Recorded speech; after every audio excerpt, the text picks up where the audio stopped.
모두가 늙었지만 아무도 죽지 않는다라는 책을 한번 함께 보겠습니다. 초고령화 시대 웰다잉을 위한 죽음 수업이란 부제로 되어 있습니다. 저자는 오쿠시냐라는 일본 의사입니다.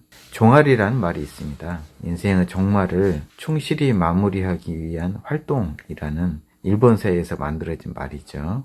장례 준비, 유언, 상속 절차 이런 것들 뿐만 아니라 여러 가지 노후의 활동에 대해서 담겨 있습니다. 우리가 죽음에 대한 공부, 죽음에 대한 그의 바탕에 해서 죽음에 대한 준비를 해야 되고요. 우리의 죽음을 디자인해야 합니다. 저자가 질문하는 여러 가지 내용들을 한번 생각해 보시면 좋을 것 같습니다. 죽음이 어떤 것인지, 우리가 생각하는 죽음, 안락사에 대한 부분, 나 마지막 순간에 의사 역할은 어디까지 해야 하는지, 이런 것들을 닥쳐서 생각할 것이 아니라 미리미리 생각을 해보고 준비를 해 놓으셔야 합니다. 앞으로 사회는 아파도 죽지 않는다고 합니다. 과학의 발달, 그에 따른 의학의 발달로 인해서 인공장기도 발달이 되고 2035년에는 암도 정복된다고 합니다. 또한 인공지능 AI가 발달이 돼서 예방의 토대로 예전에 돌연사가 많았는데 이런 부분들이 많이 없어진다고 합니다. 수명이 연장되는 거죠. 장수하려면 경제력이 있어야 합니다. 지금까지도 그렇습니다. 앞으로는 이것이 더할 것 같습니다. 우리가 장수하면서 병에 걸리면 의료비를 많이 지출하게 되죠. 이 경제력에 따라서 건강의 질도 좌우가 되고 장수의 질도 결정됩니다.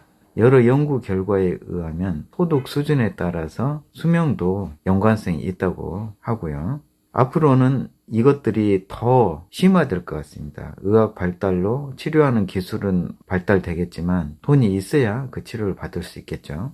지금은 공평하게 다들 돈이 있으나 없으나 심한 병은 죽게 되는데 앞으로는 돈이 있는 사람은 살고 돈이 없는 사람은 죽게 되는 그런 사회가 될 것 같습니다. 죽음에 대한 생각들이 많이 변화가 됐죠. 그동안 20세기의 전형적인 죽음은 돌연사와 공포 유형이 있습니다. 돌연사는 나이에 상관없이 급작스러운 질환으로 사망하는 경우고요. 공포 유형은 치명적인 병을 선고받고 죽음을 두려워하다가 죽음을 맞이하게 되는 거죠.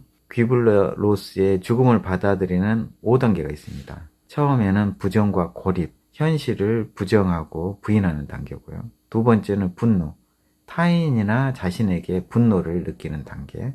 세 번째는 타협, 신과 거래해서 목숨을 붙들려는 단계. 4단계는 우울, 죽음이라는 변하지 않는 현실을 직면해서 우울 상태에 빠지는 거고요. 5번째 단계는 수용으로 죽음을 받아들이는 단계입니다. 미래의 전형적인 죽음은 조금 변화가 있습니다. 첫 번째는 노쇠 과정으로 100세 전후까지 고령으로 살다가 노화에 따라서 병이 늘어나고 치매에 걸리는 사람들이 늘어납니다. 신체 기능이 서서히 저하되고 잊고 죽음을 맞이하게 되죠. 두 번째는 자기 결정 유형으로 나이에 상관없이 치명적인 병에 걸린 경우에 종말기 의료를 받을지 말지 자기의 의사를 가족이나 의료진과 상담해서 결정하고요.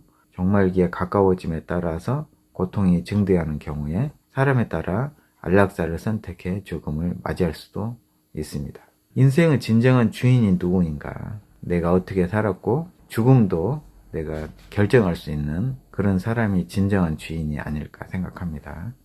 존엄사에 대한 논쟁이 많죠. 존엄사라 함은 의학적 치료를 다 했음에도 회복 불가능한 사망 임박 단계에 이르는 경우에 치료하는 것 자체가 질병의 호전의 목적이 아니라 그냥 현 상태를 유지하는 거죠. 이런 무의미한 연장 치료를 중단하고 자연스럽게 죽음을 맞이함으로써 인간으로서 최소한의 품위와 존엄성을 유지하면서 맞는 죽음을 존엄사라고 하죠. 연명치료라 함은 회생 가능성이 없는 임종 과정 환자에게 행하는 심폐소생술, 혈액투석, 항암제 투여, 인공호흡기 착용, 생명유지술, 수혈, 혈압상승제 투여 등의 시술을 말합니다. 이 존엄사는 안락사의 범주에 포함되는데요.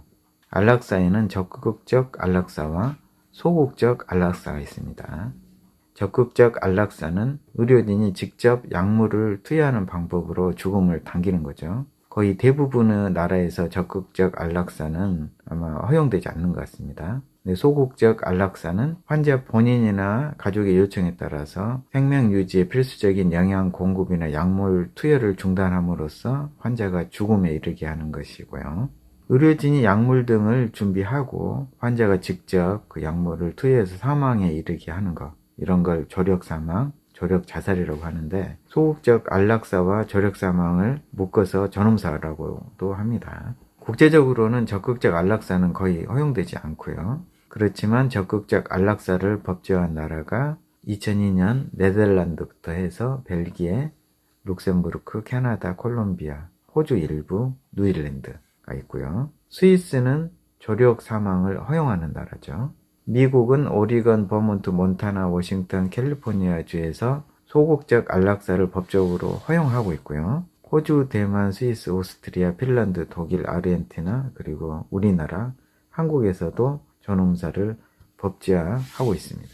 존엄사, 즉 소극적 안락사는 인정하는 추세죠. 우리나라는 2009년 5월 대법원에서 무의미한 연명치료 장치 제거를 인정하는 판결을 내린 이후에 이 존엄사를 공론화시켰고요. 한 7년 정도 논의 과정을 거쳐서 2016년 2월에 연명으로 결정법이 만들어졌고요. 존엄사법이라고도 하죠. 법 제정하고 2년 후인 2018년 2월부터 시행되고 있습니다. 즉 존엄사에 대한 법적인 기반이 마련되어 있는 상태죠. 우리가 아프고 죽음에 이르기 전에 병원과 의사 사용법을 스스로 익히고 있어야 합니다. 연명치료는 하지 않고 내가 고통스러운 통증을 제어하는 데 도움을 받아야 되고요. 인공영양이나 수액을 투여하는 것을 중단할 수 있도록 해야 합니다.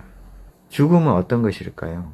혹시 새로운 삶으로 가는 길이 아닐런지, 죽음이 새 출발은 아닐까요? 저는 자고 일어나는 것, 이것도 하나의 죽음이라고 생각하고요. 하지만 저도 해결하지 못한 부분은 자살에 대한 부분입니다.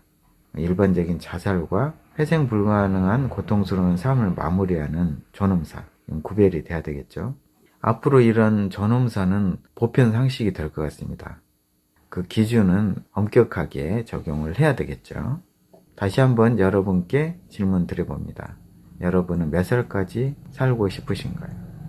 만약 여러분의 배우자가 노후와 죽음에 대한 생각이 다르다면, 그리고 여러분이 생각하는 죽음의 정의는, 나의 죽음에 의사는 어떤 역할을 하면 좋을지, 만약 통증이 사라지지만 죽음을 앞당기는 약이 있다면, 안락사 서비스를 주문할 수 있다면, 의미 있는 인생에게 생명을 나눠줄 수 있다면 한번 깊이 생각해 보시고 답변해 보시기 바랍니다.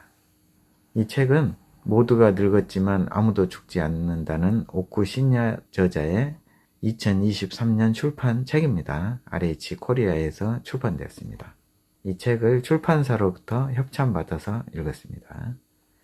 죽음에 대해서 깊이 생각해 볼 수 있는 좋은 시간이었습니다. 감사합니다.